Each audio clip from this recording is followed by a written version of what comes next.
بسم اللہ الرحمن الرحیم نحمدہ و نصلی علی رسولہ الکریم وعلی اہل بیتہ الطیبین الطاہرین وعلی اصحابہ المتقین، اما بعد۔ یہ تفسیر قرآن کا پروگرام آج اس کی پہلی قسط کے ساتھ ہم حاضر ہیں، ڈاکٹر محسن نقوی۔ قرآن مجید کے اور اس کی تفاسیر کے مطالعے کو نصف صدی سے زیادہ گزر گیا، جس میں اردو، فارسی، عربی، انگلش تفاسیر کو ہم دیکھتے رہے اور پڑھتے رہتے ہیں، ابھی بھی نئی تفاسیر کو دیکھتے رہتے ہیں، نئے نکات کو دیکھتے رہتے ہیں۔ اس کے علاوہ کیونکہ ہماری پی ایچ ڈی جو ہے وہ ببلیکل اسٹڈیز میں ہے نارتھ کیرولائنا یونیورسٹی سے، تو ہم انشاءاللہ تفسیر قرآن کے دوران جب انبیاء بنی اسرائیل یا ان کے واقعات، تورات، زبور، انجیل وغیرہ کا ذکر آئے گا تو اور اس کے ساتھ قرآن میں بیان کردہ واقعات کو بیان کریں گے، تو اس پر جب گفتگو ہوگی تو ان کی ایک جھلک ہم انشاءاللہ کوشش کریں گے کہ اپنے سامعین اور ناظرین کو دکھا سکیں۔ آج کے تمہیدی پروگرام میں ہم یہ بات عرض کریں گے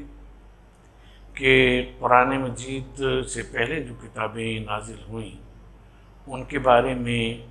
تورات، زبور اور انجیل اور صحف ابراہیم و موسیٰ، ان کے بارے میں مسلم عقیدہ یہ ہے کہ ان کو یہ اپنے اپنے وقت میں نازل کی گئیں اللہ تبارک و تعالیٰ کی طرف سے، اور اس کے بعد پھر یہ منسوخ ہو گئیں اپنے عہد کے بعد۔ اس کی کئی وجہ ہیں اور ان میں سب سے بڑی وجہ یہ ہے کہ ان کتابوں میں تحریف کر دی گئی، یعنی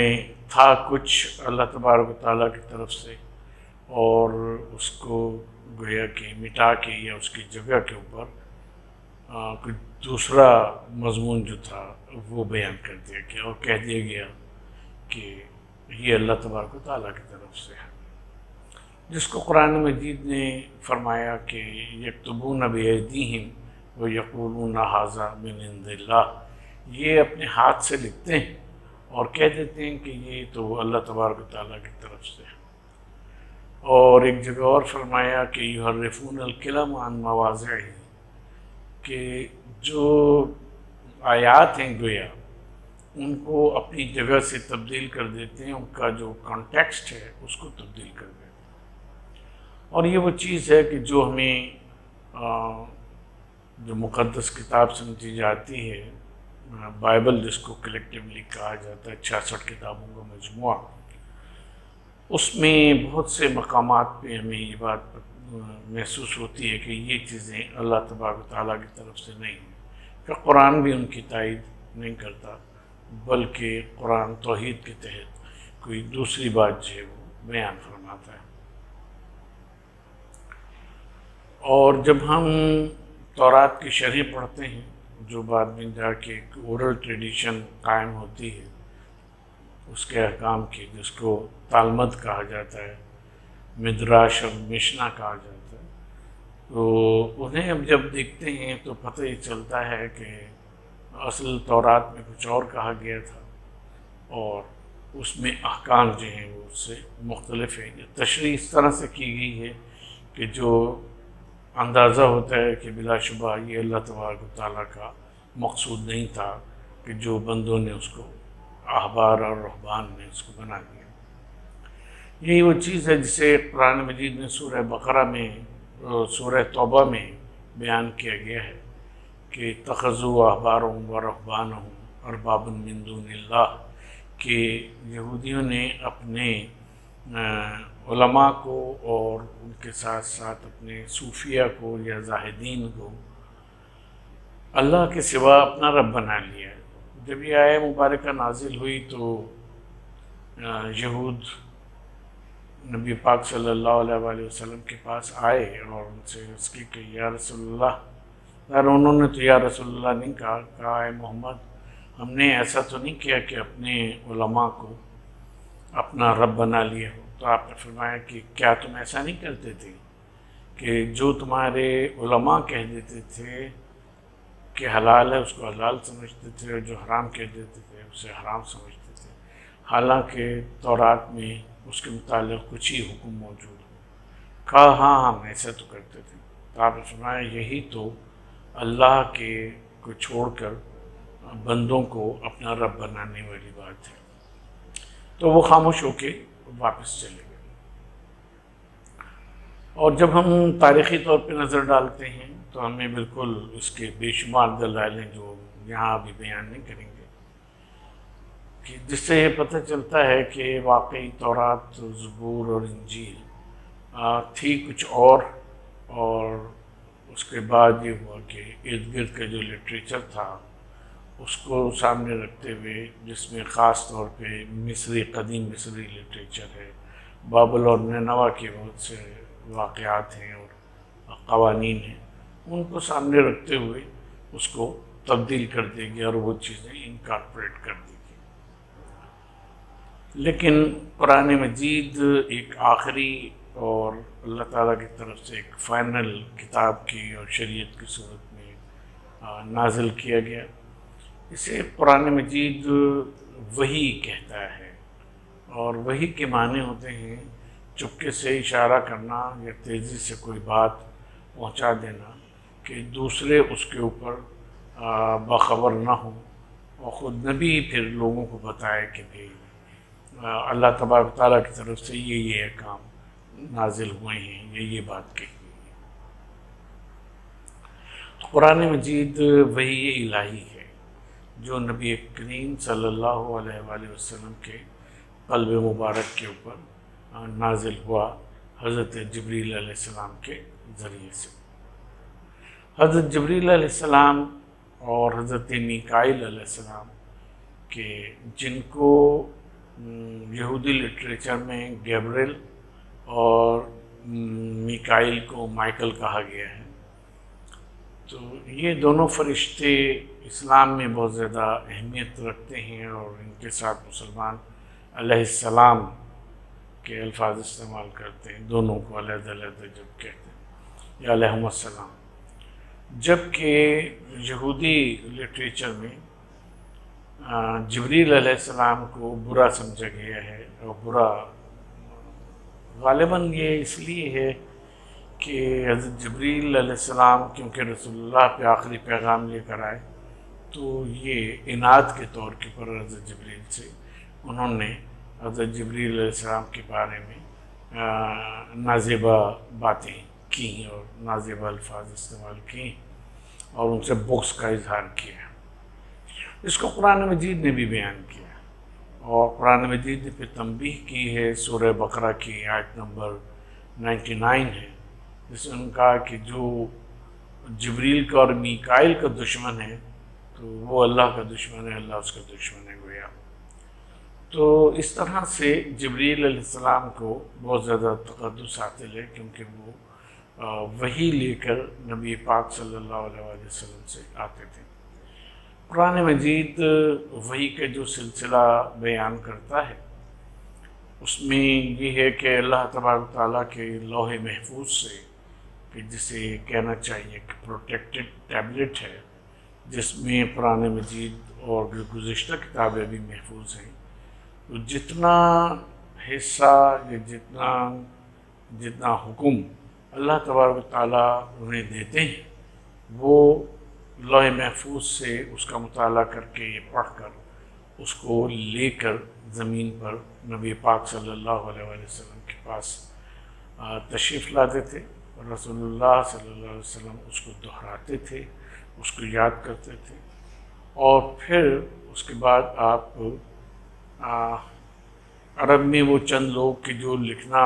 جانتے تھے، ان میں سے کسی کو بلا کے، اور مسلمان ہو گئے تھے، ان میں سے کسی کو بلا کر اور آپ لکھوا دیا کرتے تھے، اور اس کے ساتھ ساتھ آپ کی یہ بھی ایک احتیاطی طور کے اوپر آپ کا طریقہ تھا کہ آپ لکھوانے کے بعد اسے سنتے بھی تھے کہ تم نے کیا لکھا، تاکہ اگر کوئی لکھنے والے نے کسی قسم کی غلطی کی ہو، کوئی اس میں آگے پیچھے کچھ کر دیا ہو، تو اسے نبی پاک صلی اللہ علیہ وسلم پھر درست کروا دیں۔ ایسے 40 کاتبان وحی کا ذکر جو ہے مختلف روایتوں میں آتا ہے۔ ایک دو کا ذکر اس طرح کا بھی ہے کہ وہ وہی یہ الہی سنتے کچھ تھے رسول اللہ سے، اور وہی کیونکہ وہ مشرک تھے اور کافر تھے، وہی کرتے تھے، پھر اس کو بدل دیا کرتے تھے۔ آیت کچھ ہوتی تھی، اس کا مضمون کچھ اور ہوتا تھا، اور وہ لکھنے والا اس کو بدل دیا کرتا تھا۔ نبی کریم صلی اللہ علیہ وسلم سن کر اس کو جب ٹھیک کیا کرتے تھے، تو بعض ایسے تھے کہ اس کو پھر درست بھی نہیں انہوں نے کیا، اور پھر ایک آدھ آیات جو تھیں وہ اسی طرح سے انہوں نے کر دی۔ بعد میں رسول اللہ نے اس کو ٹھیک کروایا۔ چنانچہ ایسے لوگوں کو مرتد قرار دے کر اور اپنے پاس سے مدینے سے ہی نکال دیا، یا ان کی گرفتاری کے احکام آپ نے دی۔ تو یہ ایک وحی الہی کو پریزرو کرنے کا طریقہ تھا۔ تو اب کیونکہ مختلف لوگ لکھتے تھے وحی الہی کو، جن کو کاتبان وحی کہا جاتا ہے، تو اس میں بہت ہی سیدھی سی بات ہے کہ ظاہر ہے کہ ہر آیت ہر ایک کے پاس لکھی ہوئی موجود نہیں تھی، بلکہ ہوتا یہ تھا کہ جو جس وقت موجود ہوتا تھا اسے آپ لکھوا دیتے تھے۔ تو لوگوں کے پاس قرآن مجید کے مختلف حصے لکھے ہوئے موجود تھے۔ کسی کے پاس پورا قرآن مجید ہمیں نظر نہیں آتا کہ لکھا ہوا موجود ہو۔ اسی لیے یہ ہوا کہ جب نبی پاک صلی اللہ علیہ وسلم کا انتقال ہوا، وصال ہوا، تو اس وقت متعدد صحابہ کرام کے پاس ان کے اپنے لکھے ہوئے یا مرتب کیے ہوئے قرآن مجید کے اجزاء موجود تھے۔ اور پھر حضرت ابوبکر صدیق رضی اللہ عنہ نے، جو کہ پہلے خلیفہ مسلمانوں کے بنائے گئے، انہوں نے حکم دیا کہ بھی قرآن مجید کو جمع کیا جائے، اور اس سلسلے میں 7 آدمیوں کی ایک کمیٹی بنائی گئی، جس کے سربراہ جناب زید بن ثابت انصاری تھے، اور انہوں نے لوگوں کے سینوں سے کچھ پارچوں سے جس پہ لکھا ہوا تھا، اور شانے کی ہڈی اس زمانے میں استعمال ہوتی تھی، اس پہ لکھا جاتا تھا، اور لکڑی کی چھال، درختوں کی چھال استعمال ہوتی تھی جس پہ لکھا جاتا تھا۔ ان سب چیزوں کو، اور پھر حافظے کی مدد سے جن لوگوں نے محفوظ رکھا تھا قرآن مجید کو، ان کو سب کو جمع کر کے اور پھر قرآن مجید کا ایک نسخہ تیار کرنے کا حکم دیا، جسے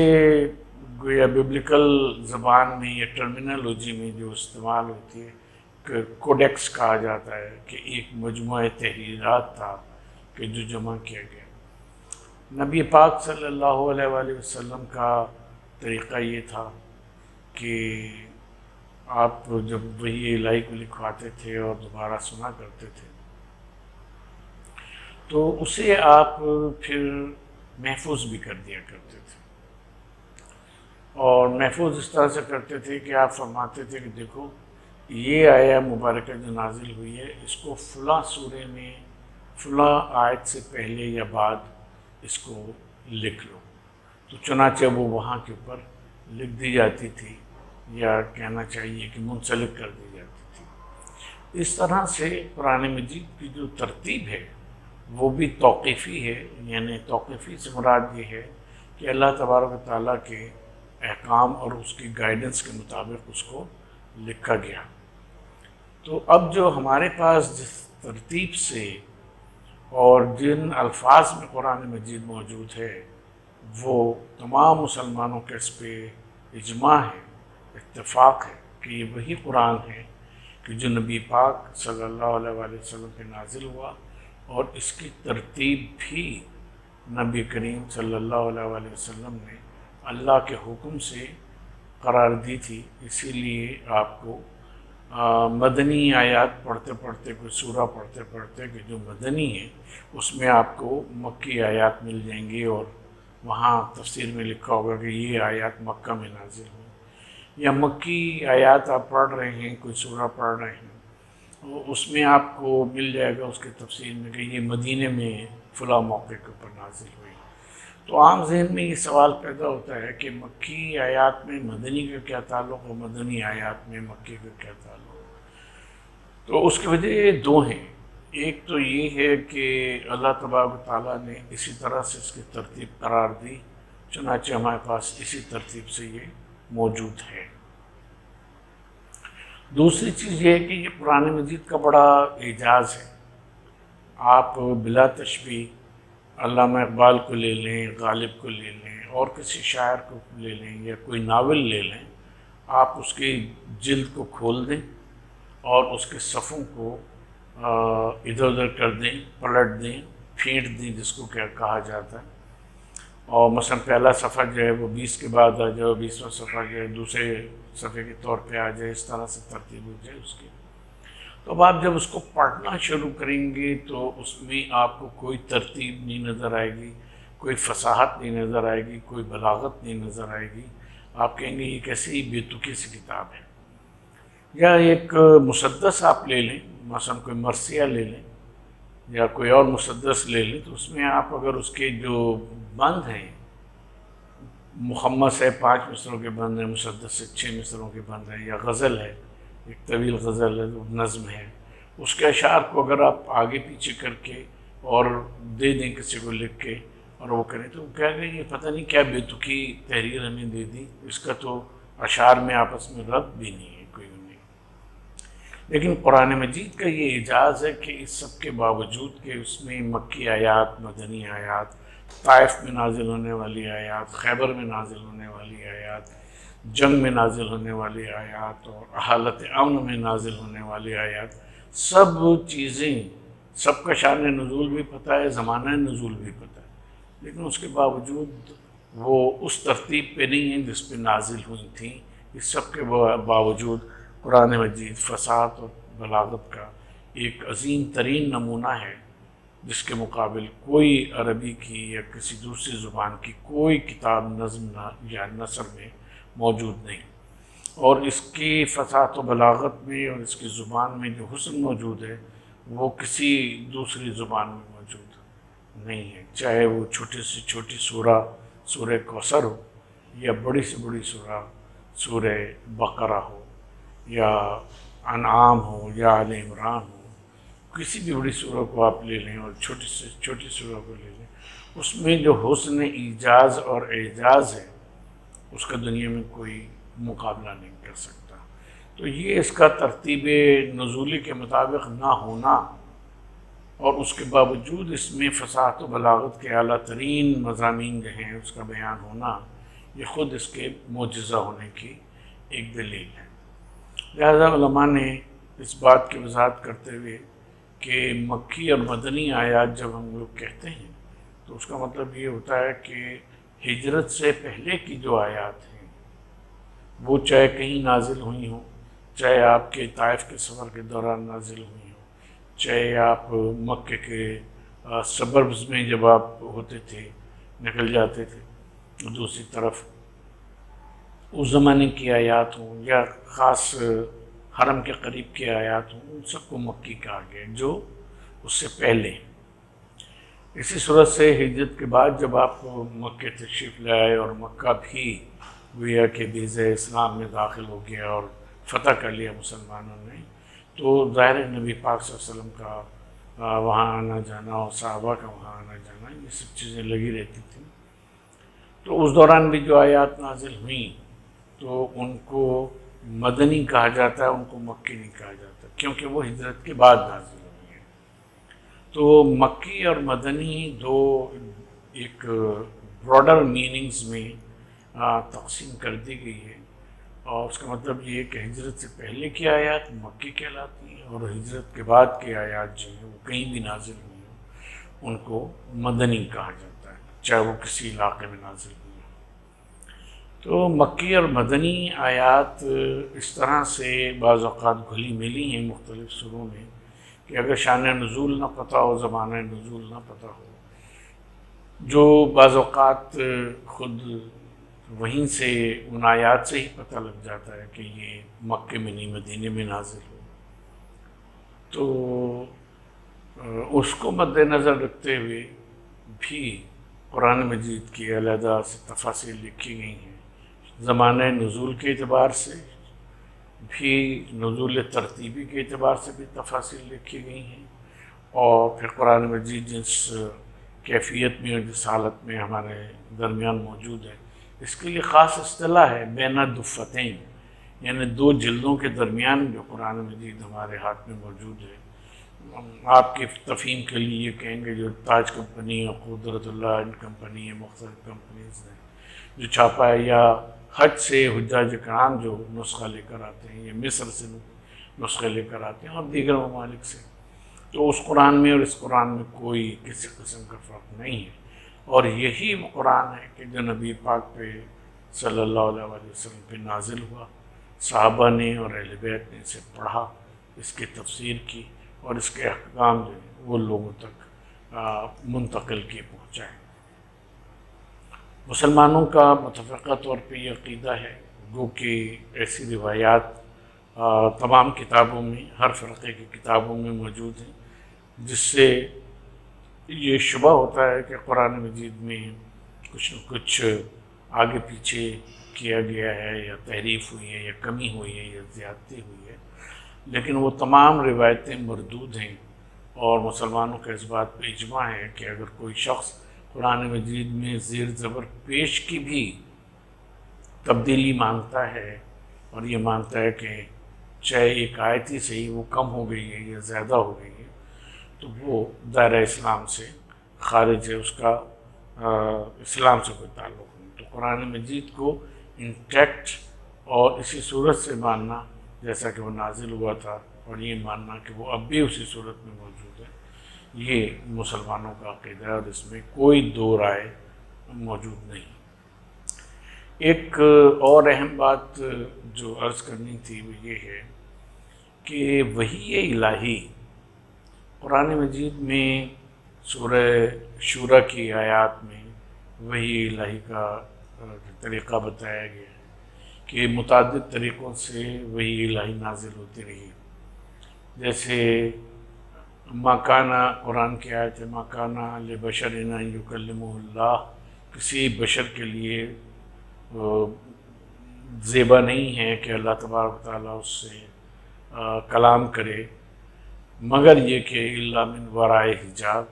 یا کسی پردے کے پیچھے سے، یا یہ کہ اور رسول یا اپنا رسول اس کی طرف، یعنی فرشتہ اس کی طرف بھیجتا ہے کہ جو اس کے اوپر وحی کرتا ہے. اور یا یہ ہے کہ اللہ تبارک تعالیٰ اس کے دل میں ڈالتا ہے جو وحی کرتا ہے، القاء جس کو کہا جاتا ہے عرف عام میں. اللہ تبارک تعالیٰ القاء کرتے ہیں اس کو نبی کے دل میں، اور یا اس کو کھلی نظروں دکھاتے ہیں، جیسے نبی پاک صلی اللہ علیہ وسلم کو معراج کے اوپر وحی ہوئی، فَأَوْحَىٰ إِلَىٰ عَبْدِهِ مَا أَوْحَىٰ، اور اللہ تبارک تعالیٰ نے جو کچھ چاہا اپنے بندے کے اوپر وحی کیا. تو یہ صورتیں ہیں مختلف کی جو ہوئیں، اور احادیث کی کتابوں سے ہمیں پتہ چلتا ہے، جیسے صحیح بخاری باب کیف کان بدء الوحی میں حضرت عائشہ ام المومنین رضی اللہ عنہ کی حدیث ہے کہ رسول اللہ صلی اللہ علیہ وسلم پہ کبھی وحی اتنی سخت آتی تھی کہ جس سواری پہ آپ سوار ہوا کرتے تھے وہ سواری بوجھ سے بیٹھ جاتی تھی، یا اگر کسی زوجہ کی یا کسی صحابی کی ران پہ سر رکھے ہوئے ہیں آپ اور سو رہے ہیں، آرام فرما رہے ہیں، اس دوران وحی نازل ہوئی تو لگتا تھا کہ زانو ٹوٹ جائے گا، اتنی سخت ہوتی تھی. اور کبھی وہ سلسلۃ الجرس ہوتی تھی، یعنی گھنٹی کی آواز ہوا کرتی تھی، اور یہ وحی رسول اللہ صلی اللہ علیہ وسلم پہ سب سے زیادہ سخت ہوتی تھی،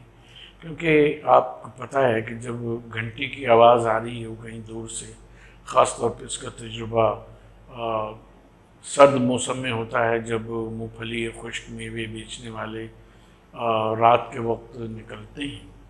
تو وہی اور گھنٹی بجاتے ہوئے نکلتے ہیں، تو اس وقت انسان کو یہ طے نہیں کر پاتا انسان کہ یہ آواز قریب سے آ رہی ہے، دور سے آ رہی ہے، دائیں سے آ رہی ہے، بائیں سے آ رہی ہے. کوئی سوچتا ہے یہ بہت قریب ہے. ہم نے دیکھا ہے کہ وہ اتر کے گیا، دیکھا تو انہوں نے کہا کہ گلی میں تو کوئی نہیں ہے، لیکن آواز آ رہی ہوتی. تو اس کا تعین کرنا اور الفاظ کا تعین کرنا کہ کیا وہی جو ہے وہ نازل ہو رہی ہے. اور حدیث میں آتا ہے کہ نبی کریم صلی اللہ علیہ وآلہ وسلم پسینے پسینے ہو جایا کرتے تھے. آپ کی ریش مبارک سے اور آپ کی زلفوں سے پسینہ بہنے لگتا تھا، یہ وہی اتنی سخت ہوتی. تو اس طرح سے وہی کا مطلب نزول ہوا ہے اور مختلف طریقے سے نبی پاک صلی اللہ علیہ وآلہ وسلم پر وہی نازل ہوئی ہے. اچھا، وہی کی جو لفظ ہے وہ قرآن مجید میں اس اصطلاحی معنوں میں کہ جہاں کوئی فرشتہ اللہ تبارک تعالیٰ کا کوئی حکم، کوئی بیان اپنے نبی تک لے کر آتا ہے، جس کو اصطلاح شریعت میں وہی کہتے ہیں، اس کے علاوہ اپنے لفظی معنی میں بھی استعمال ہوا ہے. جیسے رسول کا لفظ استعمال ہوا ہے قرآن مجید میں اللہ تبارک تعالیٰ کے نمائندے جو زمین پر بندوں اور اللہ کے درمیان ایک ربط ہیں، جن کے اوپر وہی نازل کی جاتی ہے. جیسے ہمارے نبی کریم صلی اللہ علیہ وآلہ وسلم رسول اللہ تھے، اللہ کے رسول تھے. کیونکہ رسول کے معنی بھیجے جانے والے کے ہیں جو پیغام لے کر آئے، اس لیے مجازی طور کے اوپر یہ لفظ حضرت جبریل علیہ السلام کے لیے بھی استعمال ہوا ہے، کیونکہ وہ اللہ کا پیغام نبی کریم صلی اللہ علیہ وآلہ وسلم تک لے کر آتے تھے. اسی صورت سے وحی کے معنی کیونکہ تیزی سے بات کو پہنچا دینے کے ہیں، آنکھ سے اشارہ کر دینے کے ہیں، کوئی بات جو ہے وہ اشارتاً کہہ دینے کے ہیں کہ اگلا دوسرا شخص جو ہے مخاطب وہ پورا مضمون سمجھ جائے. اس لیے یہ لفظ قرآن مجید میں کہنا چاہیے کہ غیر انبیاء کے لیے بھی استعمال ہوا ہے. اس کی مثال ایسی ہے کہ جیسے آپ بیٹھے ہوئے دو افراد باتیں کر رہے ہیں اور کوئی تیسرا شخص آتا ہے، وہ ایک ایسا مضمون چھیڑنا چاہتا ہے کہ جو آپ نہیں چاہتے کہ جو سامنے ہے پہلے سے شخص اس کو پتہ لگے، تو آپ کھنکھار دیتے ہیں یا اس کو آنکھ سے اشارہ کر دیتے ہیں. تو عربی میں اس کے معنی بھی وہی کے ہیں، یہ بھی وہی کہلاتی ہے. چنانچہ اللہ تبارک تعالیٰ فرماتا ہے کہ ہم نے موسیٰ کی ماں کے اوپر وحی کی،